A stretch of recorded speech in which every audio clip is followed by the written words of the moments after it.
Welcome to जिज्ञासा education point.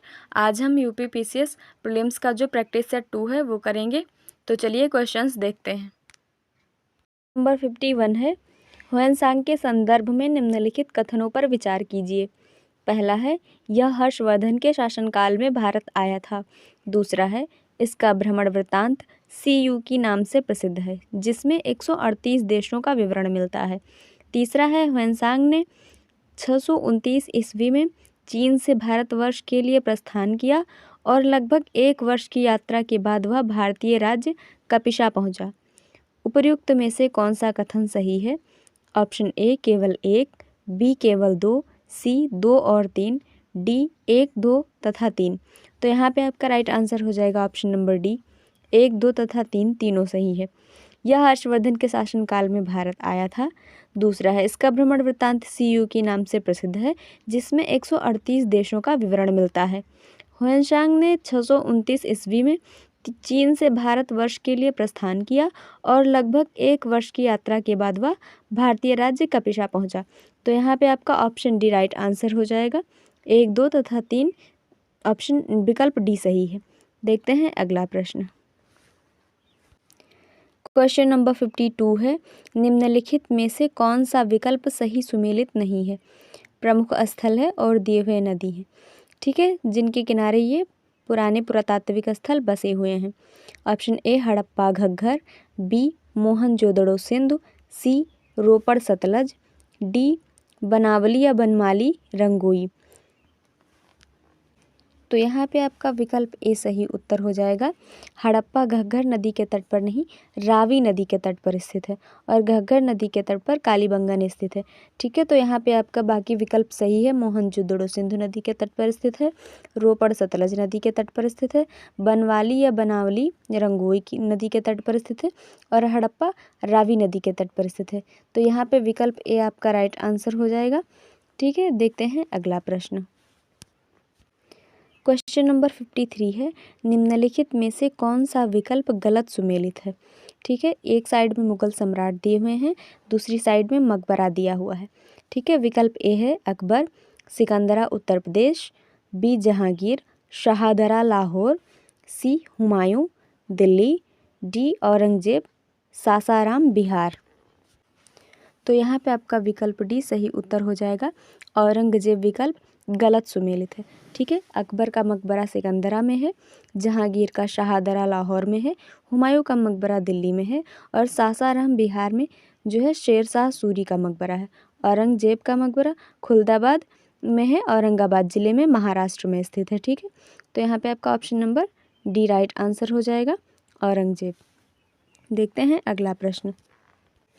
Question number 54 है, निम्नलिखित में से कौन सा विकल्प गलत सुमेलित है?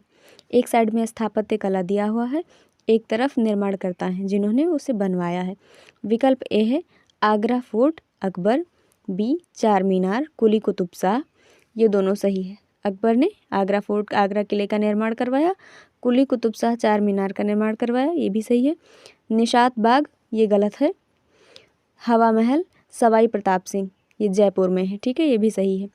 तो यहाँ पे आपका विकल्प सी सही उत्तर हो जाएगा, ठीक है। इसमें लिखा हुआ है कि कौन सा विकल्प गलत सुमेलित है। तो निशात बाग शाहजहां ने नहीं, आसिफ खान ने जो है बनवाया था, ठीक है। और शाहजहां ने जो है दिल्ली का लाल किला, दिल्ली की जामा मस्जिद और आगरे का ताजमहल शाहजहां ने बनवाया था। तो यहाँ पे आपका विकल्प सी सही उत्तर हो जाएगा। देखते हैं अगला प्रश्न। क्वेश्चन नंबर 55 है, निम्नलिखित में से कौन सा विकल्प गलत सुमेलित है? एक तरफ विभाग दिया हुआ है और दूसरी तरफ संस्थापक शासक दिए हुए हैं। विकल्प ए है दीवाने मुस्तखराज राजस्व विभाग अलाउद्दीन खिलजी। ऑप्शन बी है दीवाने अमीर कोही कृषि विभाग मोहम्मद बिन तुगलक। सी है दीवाने खैरात दान विभाग फिरोज तुगलक। डी है दीवान ए रियासत बाजार नियंत्रण जो है विभाग फिरोज तुगलक। यही गलत है, ठीक है। ऑप्शन नंबर डी आपका सही उत्तर हो जाएगा। ये गलत है, इसको अलाउद्दीन खिलजी ने जो है स्थापित करवाया था। बाकी सारे विकल्प सही सुमेलित है, ठीक है।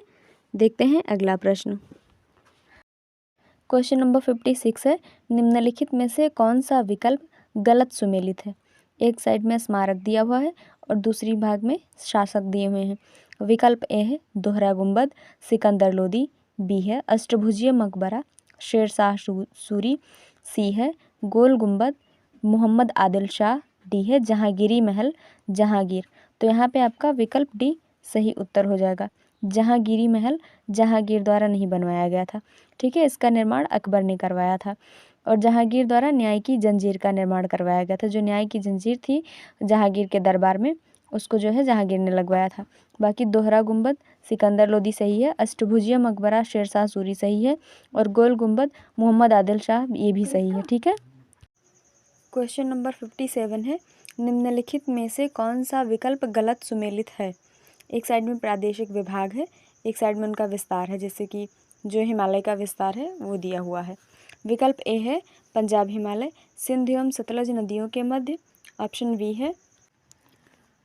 बी है कुमाऊं हिमालय या कुमायूं हिमालय सतलज एवं काली नदियों के मध्य 420 किलोमीटर लंबाई। सी है नेपाल हिमालय काली एवं तीस्ता नदियों के मध्य 800 किलोमीटर लंबाई। डी है असम हिमालय तीस्ता एवं दिहांग नदियों के मध्य 720 किलोमीटर लंबाई, ठीक है। तो यहाँ पे आपका विकल्प बी सही उत्तर हो जाएगा। कुमाऊं हिमालय जो है, कुमाऊं हिमालय इसकी लंबाई जो है 420 किलोमीटर नहीं 320 किलोमीटर है। सतलज व काली नदियों के मध्य इसका विस्तार है और इसकी जो लंबाई है वो 320 किलोमीटर है, ठीक है। बाकी विकल्प ए सही है। पंजाब हिमालय सिंधु एवं सतलज नदियों के मध्य इसकी लंबाई 560 किलोमीटर है। नेपाल हिमालय काली एवं तीस्ता नदियों के मध्य इसकी लंबाई 800 किलोमीटर है। असम हिमालय तीस्ता एवं दिहांग नदियों के मध्य 720 किलोमीटर लंबाई में यह जो है विस्तारित है, ठीक है। देखते हैं अगला प्रश्न। यहाँ पे आपका जो विकल्प भी है ये सही उत्तर हो जाएगा क्योंकि ये उत्तर जो है गलत है, ठीक है। तो ये विकल्प सही हो जाएगा। देखते हैं अगला प्रश्न। क्वेश्चन नंबर 58 है, निम्नलिखित में से कौन सा ही विकल्प गलत सुमेलित है। विकल्प ए बनिहाल दर्रा जम्मू कश्मीर। विकल्प बी बाड़ालाचा दर्रा हिमाचल प्रदेश। विकल्प सी लिपुलेख दर्रा उत्तराखंड। विकल्प डी तुजू दर्रा अरुणाचल प्रदेश। तो यहाँ पे आपका विकल्प डी आपका सही उत्तर हो जाएगा। तुजू दर्रा अरुणाचल प्रदेश में नहीं है, मणिपुर में है, ठीक है। और बाकी विकल्प सही है, जिसे बनिहाल दर्रा जम्मू कश्मीर में, बाड़ालाचा दर्रा हिमाचल प्रदेश में और लिपुलेख दर्रा उत्तराखंड में। माना और नीति दर्रा भी उत्तराखंड में है और अरुणाचल प्रदेश में बोमडिला दर्रा, यांग्याप दर्रा और दिफू दर्रा स्थित है, ठीक है, अरुणाचल प्रदेश में। देखते हैं अगला प्रश्न। क्वेश्चन नंबर 59 है, निम्नलिखित में से कौन सा विकल्प गलत सुमेलित है। ऑप्शन ए है बांग्लादेश भारत के साथ कितनी सीमा साझा करता है, 4097 किलोमीटर। ऑप्शन बी है चीन 3488 किलोमीटर सीमा साझा करता है भारत के साथ। ऑप्शन सी है पाकिस्तान 1643 किलोमीटर। ऑप्शन डी है नेपाल 1751 किलोमीटर। तो यहाँ पे आपका गलत सुमेलित विकल्प जो है सी हो जाएगा, ठीक है। विकल्प सी यहाँ पे सही उत्तर हो जाएगा आपका। विकल्प सी पाकिस्तान भारत के साथ 3323 किलोमीटर की सीमा साझा करता है, जो कि स्थलीय सीमा साझा करता है, ठीक है। सबसे लंबी जो है स्थलीय सीमा बांग्लादेश भारत के साथ साझा करता है 4097 किलोमीटर। उसके बाद चीन 3488 किलोमीटर। उसके बाद पाकिस्तान 3323 किलोमीटर और सबसे छोटी सीमा साझा करता है अफ़गानिस्तान 106 किलोमीटर की सीमा साझा करता है भारत के साथ, ठीक है। और भारत के साथ भूटान 699 किलोमीटर की सीमा साझा करता है। तो यहाँ पे आपका विकल्प सी गलत सुमेलित है, जो कि 1643 किलोमीटर है, 1643 किलोमीटर। लेकिन सही में इसकी सीमा जो ये साझा करता है भारत से 3323 किलोमीटर लंबाई सीमा साझा करता है, ठीक है। और नेपाल 1751 किलोमीटर सीमा साझा करता है। देखते हैं अगला प्रश्न। क्वेश्चन नंबर 60 है, निम्नलिखित में से कौन सा विकल्प गलत सुमेलित है। ऑप्शन ए बांग्लादेश की राजधानी ढाका मुद्रा टका। बी इंडोनेशिया की राजधानी जकार्ता मुद्रा दिनार। सी मोरक्को की राजधानी रबात और मुद्रा दिरहम। ऑप्शन डी है जापान की राजधानी टोक्यो और मुद्रा येन, ठीक है। तो यहाँ पे आपका विकल्प बी गलत सुमेलित है। ठीक है, इंडोनेशिया की राजधानी जकार्ता है, लेकिन वहाँ की मुद्रा जो है वो रुपया है। ठीक है, और दीनार जो है वो इराक की मुद्रा है और इराक की राजधानी बगदाद है। तो बाकी इसमें जो सही सुमेलित है सारे विकल्प, बांग्लादेश की राजधानी ढाका है और मुद्रा टका है। मोरक्को की राजधानी रबात है और मुद्रा दिरहम है। जापान की राजधानी टोक्यो है और मुद्रा येन है। ठीक है, देखते हैं अगला प्रश्न। क्वेश्चन नंबर 61 है, निम्नलिखित में से कौन सा विकल्प गलत सुमेलित है? ऑप्शन ए बुध सूर्य के चारों ओर परिक्रमण काल जो इनका दिया हुआ है दिन में वो दिया हुआ है, तो बुध का जो है परिक्रमण काल सूर्य के चारों ओर 88 दिन। ऑप्शन बी शुक्र 225 दिन। सी पृथ्वी 365.26 दिन। मंगल, ऑप्शन डी में मंगल है 680 दिन। तो यहाँ पे आपका विकल्प डी गलत उत्तर हो जाएगा। ठीक है, क्योंकि मंगल जो सूर्य के चारों ओर घूमता है 687 दिन में घूमता है। ठीक है, तो यहाँ पे आपका ऑप्शन डी राइट आंसर हो जाएगा। बाकी सारे जो ग्रह हैं उनके परिक्रमण काल सूर्य के चारों ओर सही लिखे हुए हैं। ठीक है, देखते हैं अगला प्रश्न। क्वेश्चन नंबर 62 है, अन्य ग्रहों के विपरीत पूर्व से पश्चिम की ओर सूर्य की परिक्रमा करने वाले ग्रह हैं। ऑप्शन ए बुध शुक्र, बी पृथ्वी मंगल, सी अरुण शुक्र, डी अरुण वरुण। तो यहाँ पे आपका विकल्प सी सही उत्तर हो जाएगा। अरुण व शुक्र अन्य ग्रहों से जो है अलग सूर्य की परिक्रमा अलग दिशा में करते हैं। ये पूर्व से पश्चिम की ओर जो है सूर्य की परिक्रमा करते हैं। तो यहाँ पे आपका विकल्प सी सही उत्तर हो जाएगा। अन्य सभी ग्रह पश्चिम से पूर्व की ओर सूर्य की परिक्रमा करते हैं, जैसे बुध शुक्र पृथ्वी मंगल अरुण और वरुण। ठीक है, ये तो विकल्प जो विकल्प में ग्रह दिए हुए हैं ये इनका सेट है, सेट में ये करेंगे परिक्रमा। ठीक है, जैसे कि अरुण और शुक्र एक साथ पूर्व से पश्चिम की ओर परिक्रमा करते हैं, लेकिन बुध और शुक्र में जो है वो डिफरेंट हो जाएगा। जैसे बुध पश्चिम से पूर्व की ओर करेगा लेकिन शुक्र पूर्व से पश्चिम की ओर। तो इस सेट में दिया हुआ है, सेट को जो है करेक्ट जो है पूछा गया है। तो सेट में सिर्फ विकल्प सी ही आपका सही उत्तर हो जाएगा। देखते हैं अगला प्रश्न। क्वेश्चन नंबर 63 है, अनुच्छेद 19 के संदर्भ में निम्नलिखित कथनों पर विचार कीजिए। कथन पहला है, अनुच्छेद 19 ए बोलने की स्वतंत्रता देता है। अनुच्छेद 19 बी शांतिपूर्वक बिना हथियारों के एकत्रित होने और सभा करने की स्वतंत्रता देता है। अनुच्छेद 19 सी में संघ बनाने की स्वतंत्रता है। अनुच्छेद 19 डी में देश के किसी भी क्षेत्र में आवागमन की स्वतंत्रता है। उपर्युक्त में से कौन सा विकल्प सही है? ऑप्शन ए 1, 2, 3, 4 यानी कि चारों। ऑप्शन बी 1 व 3। ऑप्शन सी 2 व 4। ऑप्शन डी 1, 2 या 3। तो यहाँ पे आपका विकल्प ए सही उत्तर हो जाएगा। चारों जो है कथन सही हैं। अनुच्छेद 19 एक बोलने की स्वतंत्रता दी गई है, विचार एवं अभिव्यक्ति की। अनुच्छेद 19 बी शांतिपूर्वक बिना हथियारों के एकत्रित होने और सभा करने की स्वतंत्रता। अनुच्छेद 19 सी संघ बनाने की स्वतंत्रता। अनुच्छेद 19 डी देश के किसी भी क्षेत्र में आवागमन की स्वतंत्रता है। यहाँ पे आपका विकल्प ए सही उत्तर हो जाएगा। ठीक है, अनुच्छेद 19 ई देश के किसी भी क्षेत्र में निवास करने की और बसने की स्वतंत्रता का उल्लेख है, इसमें उल्लिखित है। अनुच्छेद 19 जी में लिखा हुआ है, कोई भी व्यापार एवं जीविका चलाने की स्वतंत्रता इस अनुच्छेद में जो है उल्लिखित है। ठीक है, देखते हैं अगला प्रश्न। क्वेश्चन नंबर 64 है, अनुच्छेद 20 अपराधों के लिए दोष सिद्धि के संबंध में संरक्षण के तहत मिली स्वतंत्रता के संदर्भ में निम्नलिखित कथनों पर विचार कीजिए।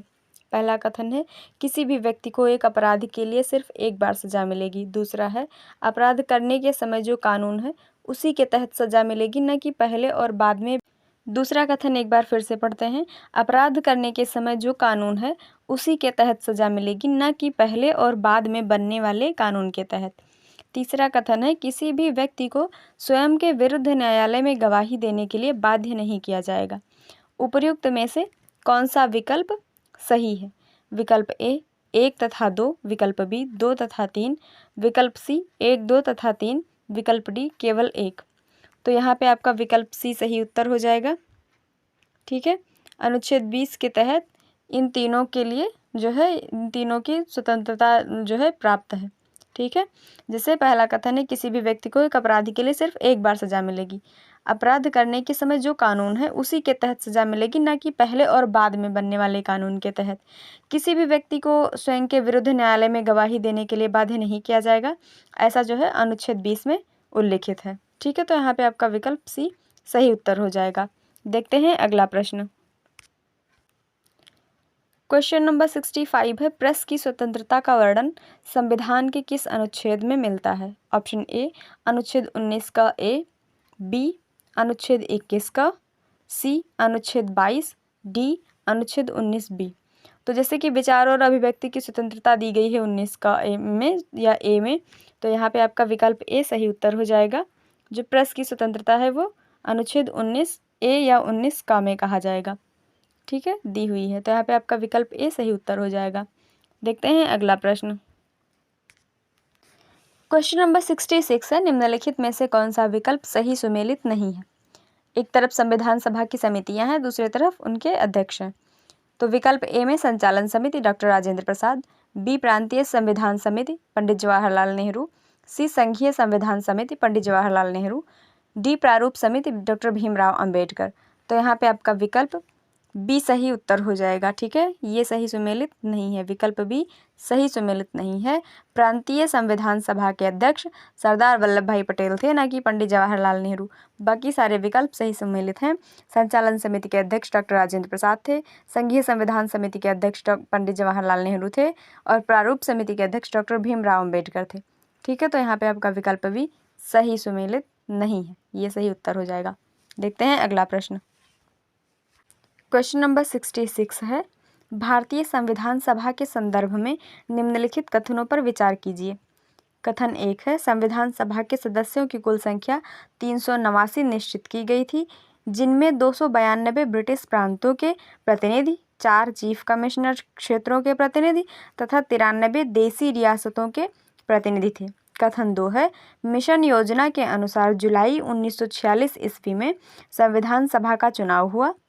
कथन 3 है, 9 दिसंबर 1946 ईस्वी को संविधान सभा की प्रथम बैठक नई दिल्ली स्थित काउंसिल चैम्बर के पुस्तकालय भवन में हुई। कथन 4 है, कुल 889 सदस्यों में से प्रांतों के लिए निर्धारित 296 सदस्यों के लिए चुनाव हुए, जिन्हें विभिन्न प्रांतों की विधानसभाओं द्वारा चुना गया।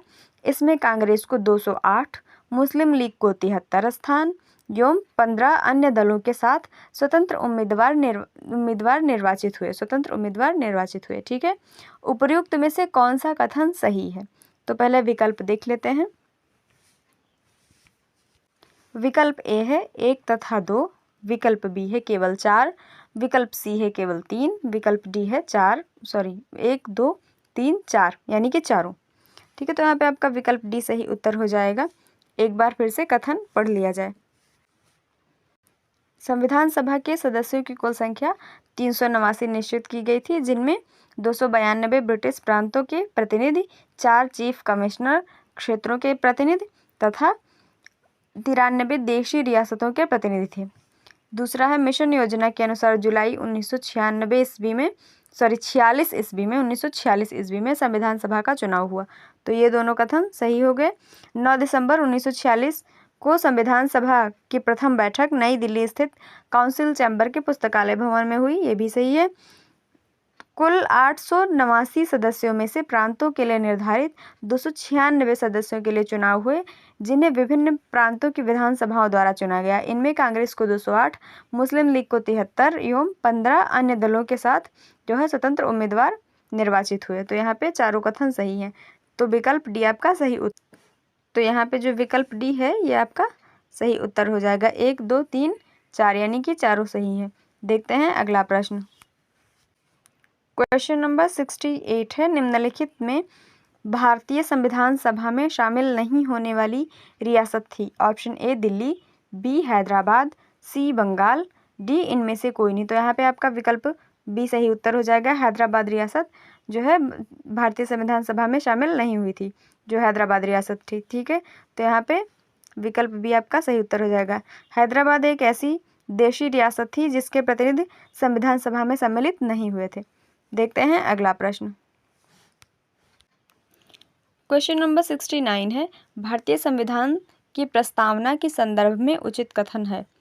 ऑप्शन ए, हम भारत के लोग भारत को एक समाजवादी, पंथ निरपेक्ष, संपूर्ण प्रभुत्व संपन्न, लोकतंत्रात्मक गणराज्य। ऑप्शन बी, हम भारत के लोग को एक संपूर्ण प्रभुत्व संपन्न, समाजवादी, पंथ निरपेक्ष, लोकतंत्रात्मक गणराज्य।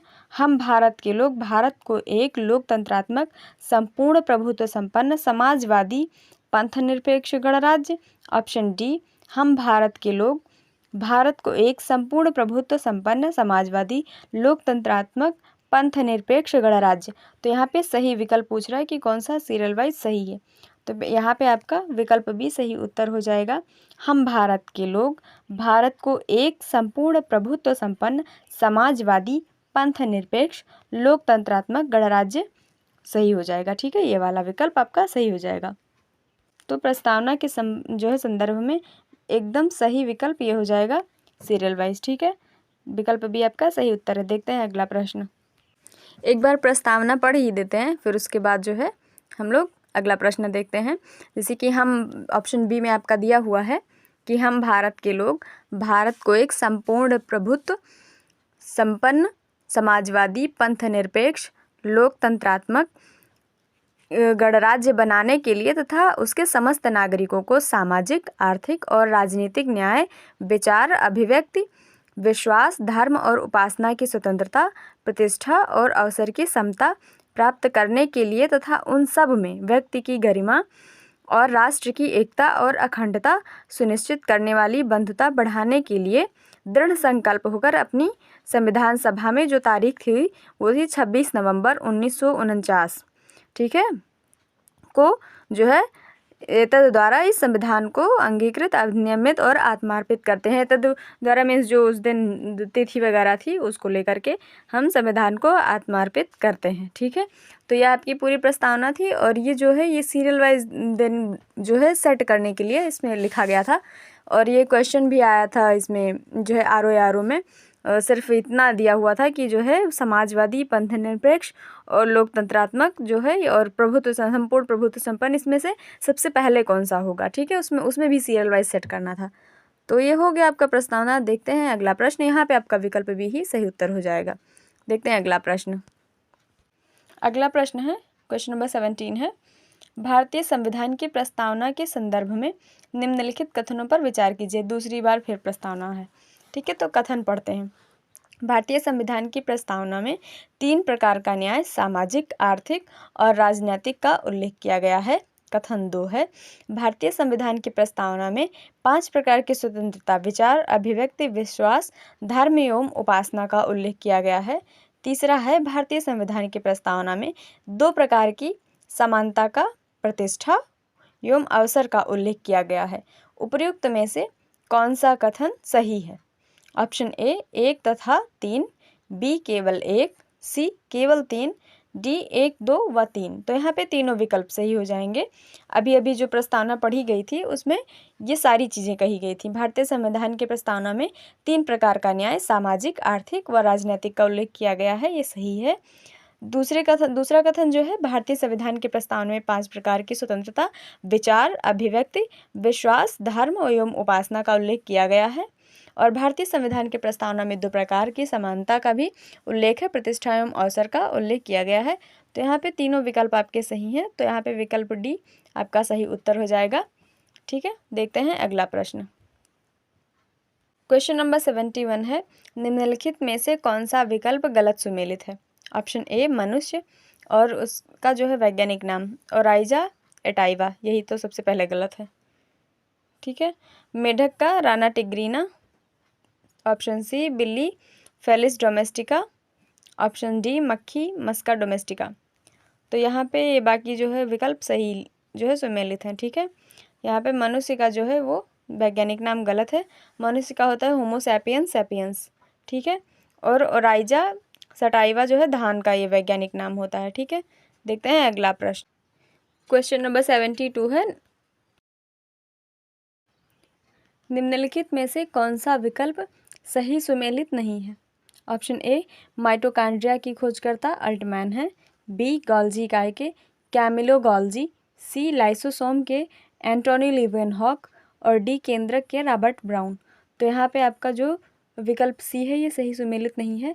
लाइसोसोम के खोजकर्ता डूवे हैं, डी डूवे जो हैं वो लाइसोसोम के खोजकर्ता हैं। लीवेनहॉक जो हैं एंटोनी लीवेनहॉक, उन्होंने जीवित कोशिका की खोज की थी। तो यहाँ पे आपका विकल्प सी सही सुमेलित नहीं है। देखते हैं अगला प्रश्न। क्वेश्चन नंबर 73 है, निम्नलिखित में से कौन सा विकल्प गलत सुमेलित है? ऑप्शन ए प्रोटीन की फैक्ट्री राइबोसोम, बी कोशिका का शक्ति केंद्र केंद्रक, सी कोशिका के अणुओं का यातायात प्रबंधक गोल्जी इकाई, डी वंशागति का वाहक गुणसूत्र। तो यहाँ पे आपका विकल्प बी हो जाएगा गलत सुमेलित, ये विकल्प सही हो जाएगा। विकल्प बी सही उत्तर है। कोशिका का शक्ति केंद्र केंद्रक नहीं है, माइटोकॉन्ड्रिया को कहते हैं कोशिका का जो है शक्ति केंद्र या ऊर्जा घर कहते हैं। ठीक है, तो विकल्प बी आपका सही उत्तर हो जाएगा। बाकी सारे विकल्प सही सुमेलित हैं। ठीक है, देखते हैं अगला प्रश्न। क्वेश्चन नंबर 74 है, यूकैरियोटिक में कोशिका भित्ति बनी होती है। Option A protein, B carbohydrate, C cellulose, D chitin. तो यहाँ पे आपका विकल्प सी सही उत्तर हो जाएगा। यूकैरियोटिक में कोशिका भित्ति सेलुलोज की बनी हुई होती है। देखते हैं अगला प्रश्न कितना। क्वेश्चन नंबर 75 है, कोशिका का भाग नहीं है। ऑप्शन ए कोशिका भित्ति, बी कोशिका झिल्ली, सी कोशिका द्रव्य, डी तारक काय। तो यहाँ पे आपका विकल्प सी सही उत्तर हो जाएगा। कोशिका द्रव्य जीव द्रव्य का भाग है, कोशिका का भाग नहीं है।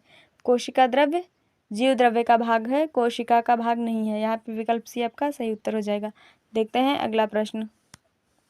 क्वेश्चन नंबर 76 है, निम्नलिखित में आरएनए का प्रकार नहीं है। Option A rRNA, B tRNA, C gRNA, D mRNA.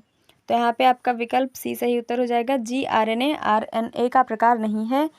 ए सही है, बी भी सही है और टीएमआरएनए भी आरएनए का प्रकार है। ये तीनों आरएनए का प्रकार है और जीआरएनए आरएनए का प्रकार नहीं है। देखते हैं अगला प्रश्न।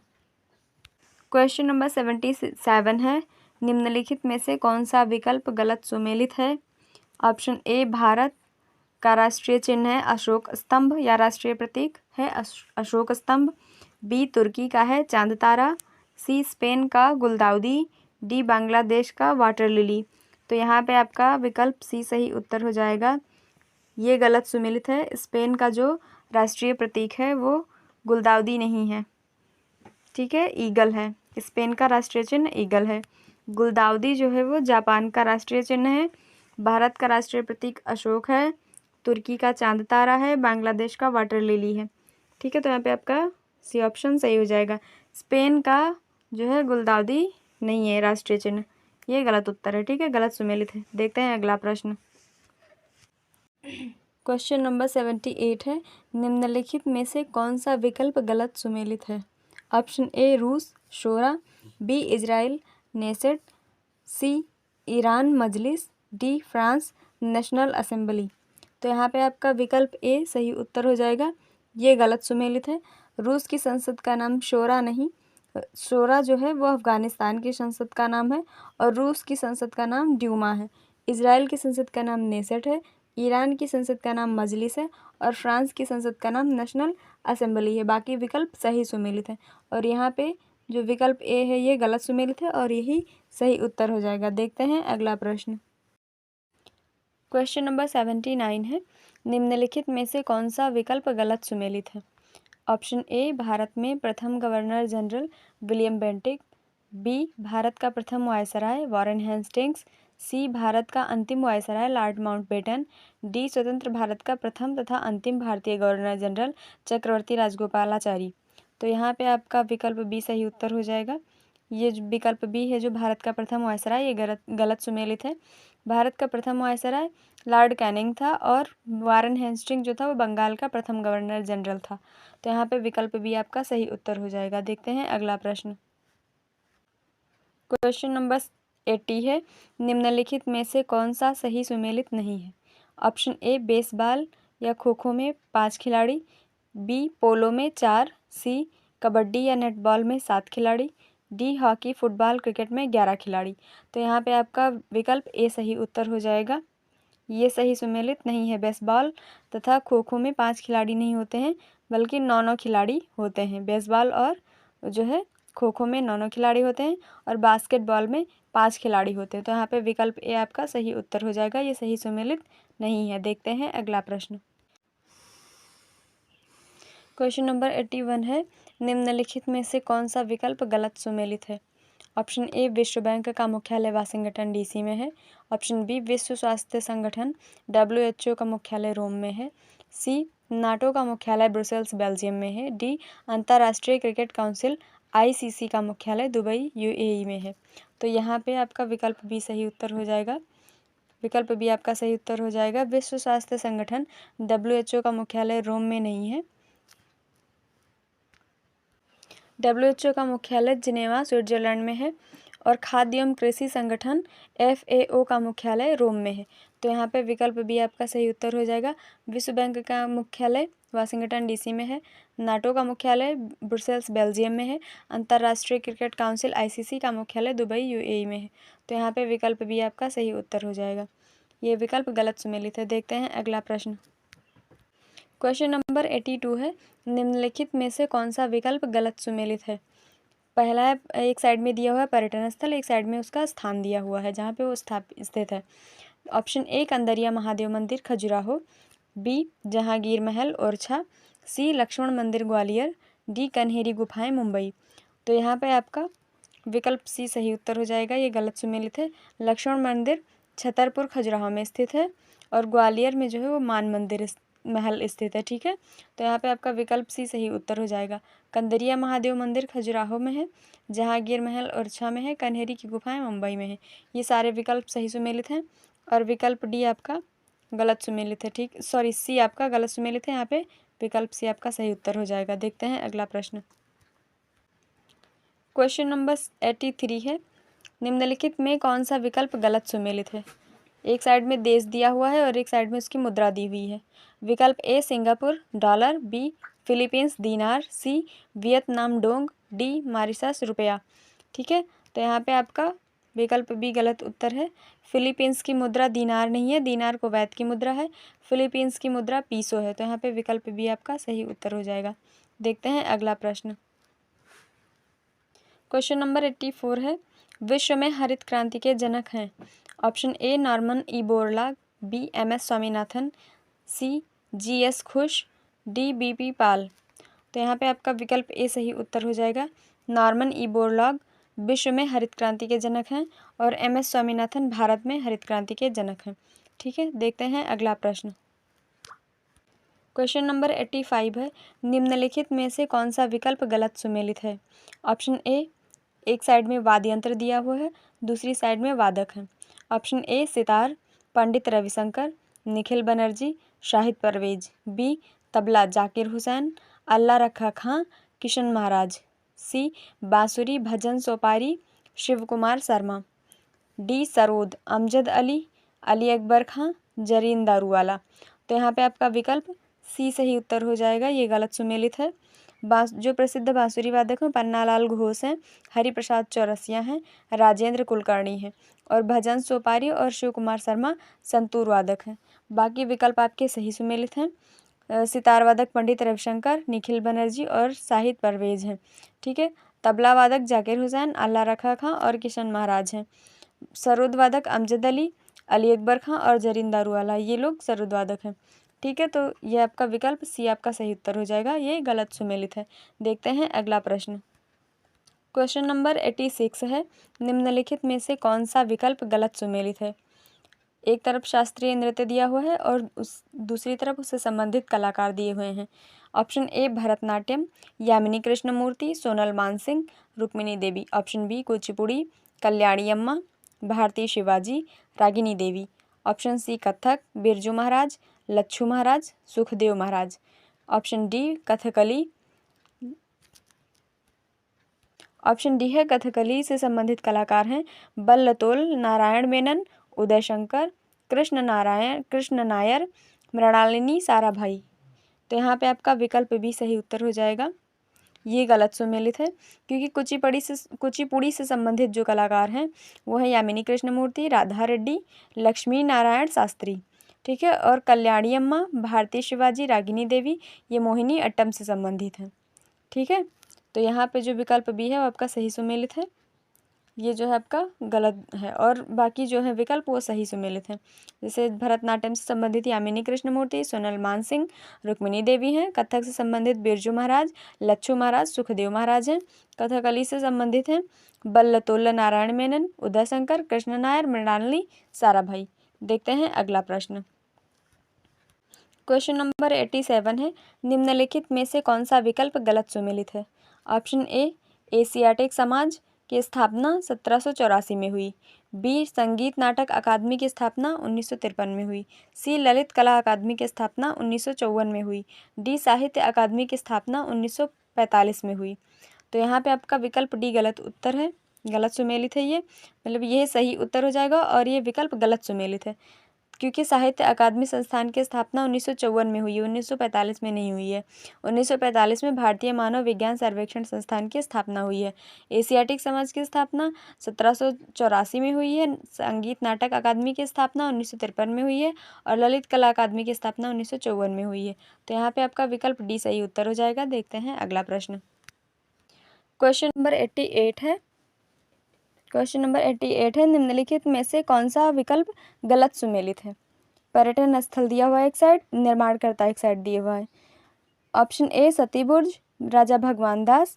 बी, एतमाद उद्दौला का मकबरा, जहांगीर। सी, बड़ा इमामबाड़ा, नवाब आसफ उद्दौला। डी, जगन्नाथ मंदिर, गंगादेव। तो यहाँ पे आपका विकल्प बी सही उत्तर हो जाएगा। ये गलत सुमेलित है, क्योंकि एतमाद उद्दौला का मकबरा नूरजहां ने बनवाया था, जहांगीर ने नहीं। जहांगीर ने शालीमार बाग का निर्माण करवाया था। जहांगीर ने शालीमार बाग का निर्माण करवाया था। एतमाद उद्दौला का मकबरा जहांगीर ने नहीं बनवाया था, नूरजहां ने बनवाया था। सती बुर्ज राजा भगवान दास ने बनवाया था। बड़ा इमामबाड़ा नवाब आसफ उद्दौला ने बनवाया था। जगन्नाथ मंदिर गंगादेव ने बनवाया था। ठीक है, तो यहाँ पे आपका ऑप्शन बी सही उत्तर हो जाएगा। देखते हैं अगला प्रश्न। क्वेश्चन नंबर 89 है, निम्नलिखित में से कौन सा विकल्प गलत सुमेलित है? ऑप्शन ए, उत्तरी क्षेत्रीय परिषद, नई दिल्ली। बी, मध्यवर्ती क्षेत्रीय परिषद, इलाहाबाद। सी, पूर्वी क्षेत्रीय परिषद, कोलकाता। डी, पश्चिमी क्षेत्रीय परिषद, चेन्नई। तो यहाँ पे आपका विकल्प डी सही उत्तर हो जाएगा। पश्चिमी क्षेत्रीय परिषद चेन्नई नहीं होगा। पश्चिमी क्षेत्रीय परिषद का मुख्यालय जो है मुंबई में है और चेन्नई में दक्षिणी क्षेत्रीय परिषद का मुख्यालय है। तो यहाँ पे आपका विकल्प डी सही उत्तर हो जाएगा। बाकी उत्तरी क्षेत्रीय परिषद का मुख्यालय नई दिल्ली, मध्यवर्ती क्षेत्रीय परिषद का मुख्यालय इलाहाबाद, पूर्वी क्षेत्रीय परिषद का मुख्यालय कोलकाता में है। यहाँ पे आपका विकल्प डी सही उत्तर हो जाएगा, ये गलत सुमेलित है। देखते हैं अगला प्रश्न। क्वेश्चन नंबर 90 है, निम्नलिखित में से कौन सा विकल्प गलत सुमेलित है? ऑप्शन ए, एक साइड में संस्थाएं दी हुई हैं, दूसरी साइड में मुख्यालय और उनका वर्ष दिया हुआ है। ऑप्शन ए, भारतीय खेल प्राधिकरण SAI, मुख्यालय नई दिल्ली, वर्ष 1984 में स्थापित हुआ। बी, अखिल भारतीय फुटबॉल महासंघ AIFF, नई दिल्ली में मुख्यालय है और वर्ष 2009 में स्थापित हुआ। ऑप्शन सी, भारतीय क्रिकेट नियंत्रण बोर्ड BCCI का मुख्यालय मुंबई में है और वर्ष 1928 में स्थापित हुआ। डी, अखिल भारतीय शतरंज महासंघ, चेन्नई में मुख्यालय है और वर्ष 1951 में स्थापित हुआ। तो यहाँ पे आपका विकल्प बी सही उत्तर हो जाएगा, ये गलत सुमेलित है। अखिल भारतीय फुटबॉल महासंघ AIFF का मुख्यालय दिल्ली में है, लेकिन इसकी स्थापना 1937 में हुई थी। ठीक है, 2009 में नहीं हुई थी। 2009 में हॉकी इंडिया की स्थापना हुई थी, जिसका मुख्यालय मुंबई में है। बाकी विकल्प आपके सही सुमेलित हैं। भारतीय खेल प्राधिकरण SAI नई दिल्ली में है इसका मुख्यालय और वर्ष 1984 में स्थापित हुआ, ये सही सुमेलित है। सी, भारतीय क्रिकेट नियंत्रण बोर्ड BCCI का मुख्यालय मुंबई में है, 1928 में इसकी स्थापना हुई। डी, अखिल भारतीय शतरंज महासंघ का मुख्यालय चेन्नई में है और इसकी स्थापना 1951 में हुई। देखते हैं अगला प्रश्न। क्वेश्चन नंबर 91 है, निम्नलिखित में से कौन सा विकल्प गलत सुमेलित है? ऑप्शन ए, एक साइड में देश दिया हुआ है और दूसरी साइड में भारतीय संविधान में जोड़े गए भाग, जो कि भारतीय संविधान में जोड़े गए किस देश के भाग कहाँ से लिए गए हैं। ठीक है, ऑप्शन ए, अमेरिका।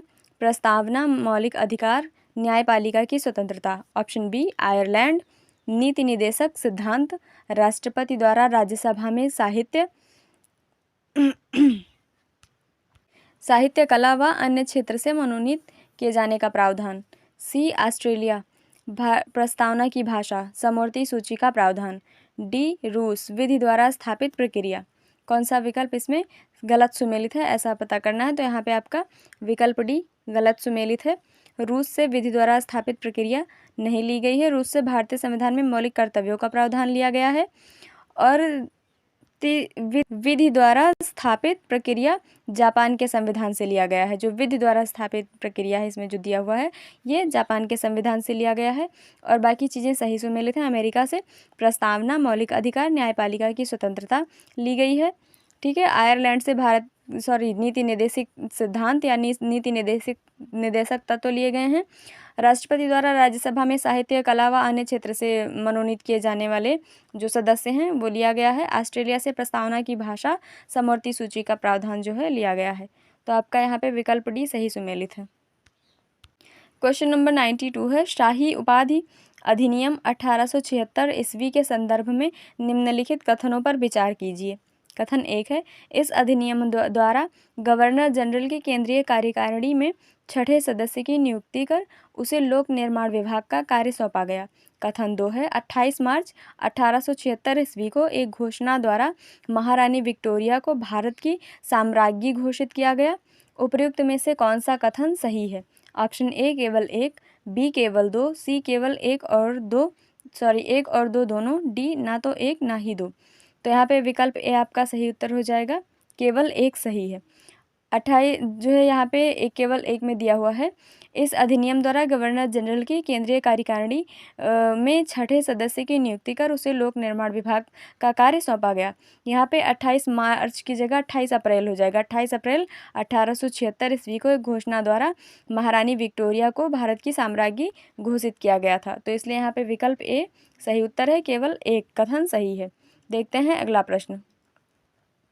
क्वेश्चन नंबर 93 है, 1892 ईस्वी का या 1892 ईस्वी का भारत परिषद अधिनियम के संदर्भ में निम्नलिखित कथनों पर विचार कीजिए। कथन 1 है, प्रत्यक्ष चुनाव प्रणाली की शुरुआत हुई।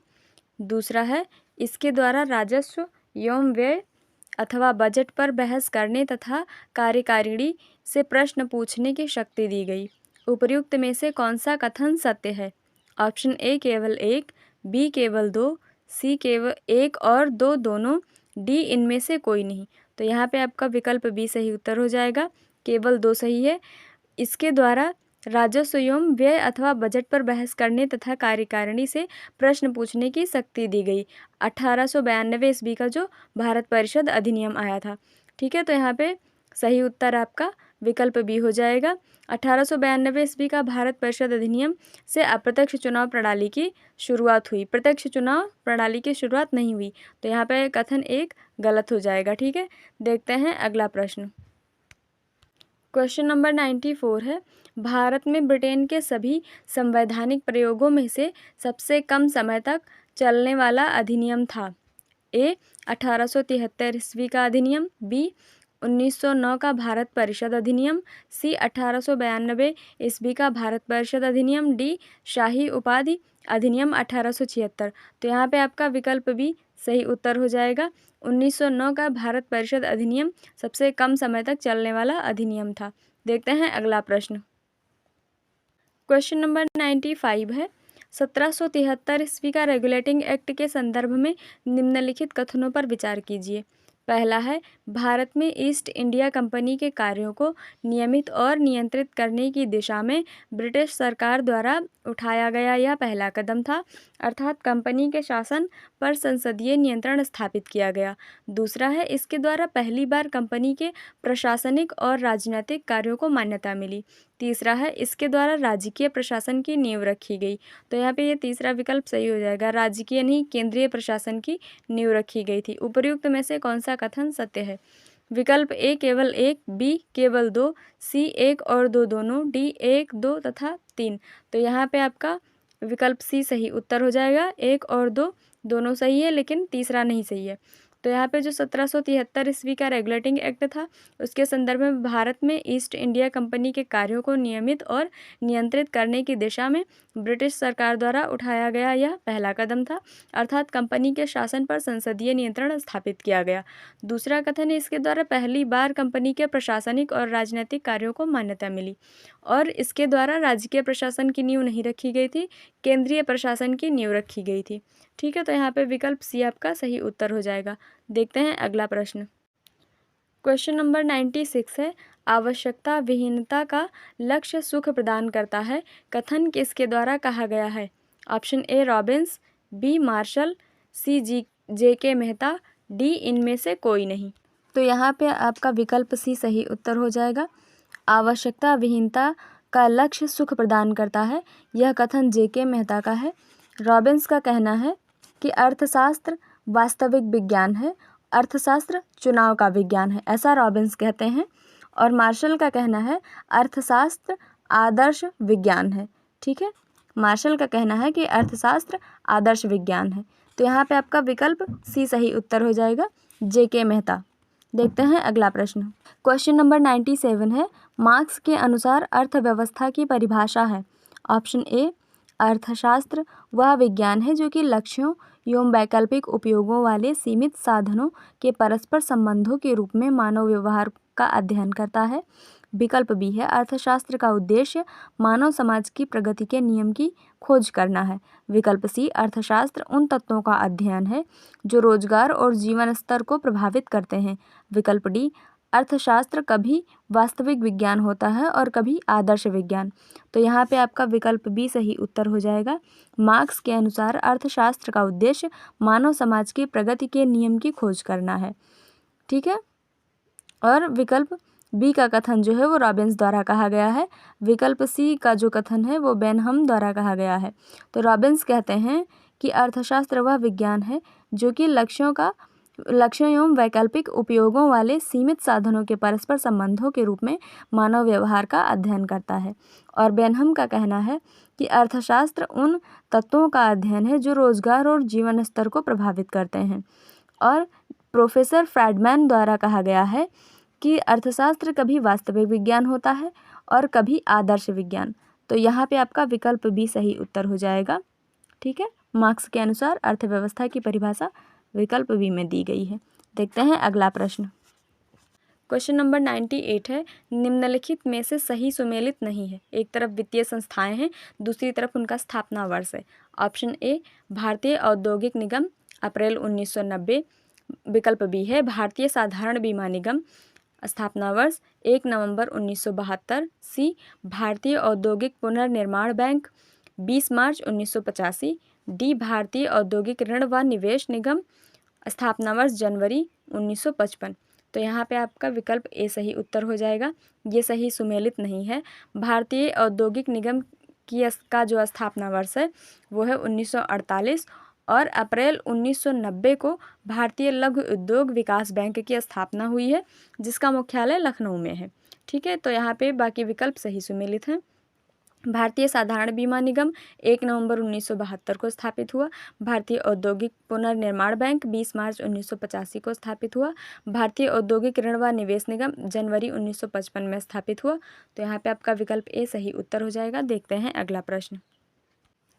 क्वेश्चन नंबर 99 है, 5वीं पंचवर्षीय योजना 1974 से 78 ईस्वी का मुख्य उद्देश्य था। विकल्प ए, गरीबी उन्मूलन एवं रोजगार में वृद्धि। विकल्प बी, मानव संसाधन का विकास। विकल्प सी, गरीबी उन्मूलन तथा आत्मनिर्भरता की प्राप्ति। विकल्प डी, न्यायपूर्ण वितरण एवं समानता के साथ विकास। तो यहाँ पे विकल्प सी आपका सही उत्तर हो जाएगा। 5वीं पंचवर्षीय योजना का उद्देश्य था गरीबी उन्मूलन तथा आत्मनिर्भरता की प्राप्ति। ठीक है, 6वीं पंचवर्षीय योजना का जो है उद्देश्य था गरीबी उन्मूलन एवं रोजगार में वृद्धि, यानी कि विकल्प ए 6वीं पंचवर्षीय योजना से संबंधित है। 8वीं पंचवर्षीय योजना का उद्देश्य था मानव संसाधन का विकास, यानी कि विकल्प बी 8वीं पंचवर्षीय योजना से संबंधित है। और 9वीं पंचवर्षीय योजना का उद्देश्य था न्यायपूर्ण वितरण एवं समानता के साथ विकास। तो यहाँ पे आपका विकल्प डी जो है 9वीं पंचवर्षीय योजना से संबंधित है। यहाँ पे आपका विकल्प सी सही उत्तर हो जाएगा। देखते हैं अगला प्रश्न। क्वेश्चन नंबर 100 है, निम्नलिखित में से कौन सा विकल्प गलत सुमेलित है। एक साइड में पंचवर्षीय योजनाएं दी हुई हैं, दूसरी साइड में उनकी जो अवधि थी वो दी हुई है। तो ऑप्शन ए में पहली पंचवर्षीय योजना जो आई 1951 से 1956 ईस्वी, दूसरी 1956 से 1961 ईस्वी और चौथी 1969 से 1974 ईस्वी। ऑप्शन डी छठी 1985 से 1990 ईस्वी। तो यहाँ पे आपका विकल्प डी सही उत्तर हो जाएगा। ये गलत सुमेलित है क्योंकि छठी पंचवर्षीय योजना की अवधि थी 1980 से 1985, ठीक है, और 1985 से 1990 में सातवीं पंचवर्षीय योजना आई थी। तो यहाँ पे पहली सही सुमेलित है। पहली पंचवर्षीय योजना 1951 से 1956, दूसरी पंचवर्षीय योजना 1956 से 1961 और चौथी पंचवर्षीय योजना 1969 से 1974, ठीक है, और ये विकल्प डी गलत सुमेलित है। तो यहाँ पे आपका विकल्प डी सही उत्तर हो जाएगा। आज की क्लास में इतने ही प्रश्न रहेंगे और प्रश्न हम अगली क्लास में पढ़ेंगे। Thank you. वीडियो अच्छी लगी तो वीडियो को जो है आप शेयर करें, चैनल को सब्सक्राइब करें और वीडियो को लाइक ज़रूर करें। Thank you so much.